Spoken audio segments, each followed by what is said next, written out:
নারী ফুটবলারের অনুপ্রেরণা পাহাড়ি মেয়ে ঋতুপর্ণা চাকমা, যার পায়ের জাদুতে বহুবার উজ্জ্বল হয়েছে বাংলাদেশের নাম। সেই ফুটবলের নায়িকা আবারও আলোচনায়, তবে এবার কারণটা ভিন্ন। কথা ছিল তার সংগ্রামকে সম্মান জানিয়ে একটি ঘর বানিয়ে দিবে বাংলাদেশ ক্রিকেট বোর্ড। ভিলেজে যে মানে গ্রামে যে তার বাসাটা আছে সেটা আমরা বিল্ড করে দিব।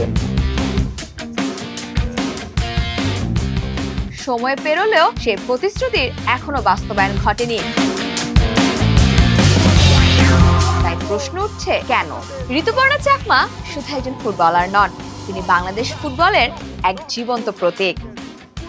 পাহাড়ি অঞ্চলের সীমাবদ্ধতা, আর্থিক কষ্ট সবকিছুকে পেছনে ফেলে তিনি নিজেকে গড়ে তুলেছেন।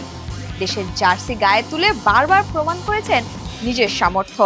তার এই লড়াই শুধু ব্যক্তিগত নয়, এটি হাজারো স্বপ্নবাজ মেয়ের অনুপ্রেরণা। ঠিক এ কারণেই তার জন্য একটি নিরাপদ ঘরের প্রতিশ্রুতি ছিল শুধু একটি সহানুভূতির বিষয় না, এটি ছিল একটি সম্মানেরও প্রতীক।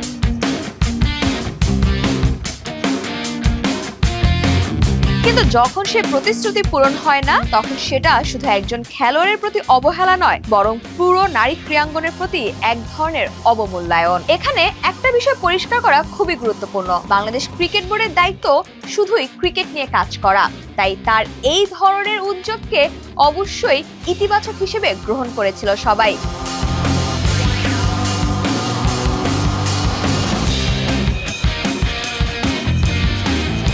তবে এখন প্রশ্ন উঠছে, এই উদ্যোগ কি শুধুই লোক দেখানো ছিল? প্রশ্ন উঠতেই পারে, প্রতিশ্রুতি দেওয়ার আগে কি বাস্তবতা যাচাই করে নেওয়া হয়নি, নাকি এটা ছিল শুধুই সাময়িক একটি প্রচারণা? বাংলাদেশের ক্রীড়াঙ্গনে এই ঘটনা নতুন নয়। অনেক সময় দেখা যায় খেলোয়াড়দের সাফল্যের মুহূর্তে নানা প্রতিশ্রুতি দেওয়া হয়, কিন্তু সময়ের সাথে সাথে সেগুলো হারিয়ে যায়, ভুলে যায় সবাই। এই ঘটনার সবচেয়ে বড় ক্ষতি হলো কিসে? শুধুই একটি ঘর না পাওয়ার? না, এই ঘটনার সবচেয়ে বড় ক্ষতি হলো বিশ্বাসের। একজন খেলোয়াড় যখন নিজের সবটুকু দিয়ে দেশের জন্য খেলে, তখন সে প্রত্যাশা করে সম্মান, ভালোবাসা, বিশ্বাস, নিরাপত্তা আর স্বীকৃতির।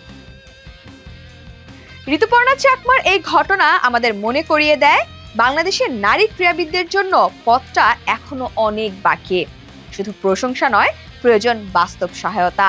এখন সময় এসেছে দায়িত্বশীল প্রতিষ্ঠানগুলোকে তাদের কথার মূল্য দিতে হয়, কারণ প্রতিটি অপূর্ণ প্রতিশ্রুতি শুধু একজন খেলোয়াড়কে নয়, বরং পুরো প্রজন্মকে হতাশ করে।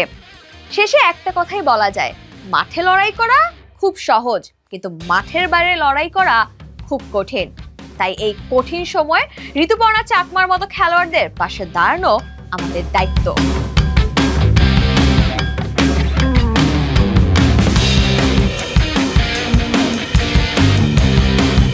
দর্শক, আপনার কি মনে হয় জানাতে পারেন কমেন্ট বক্সে।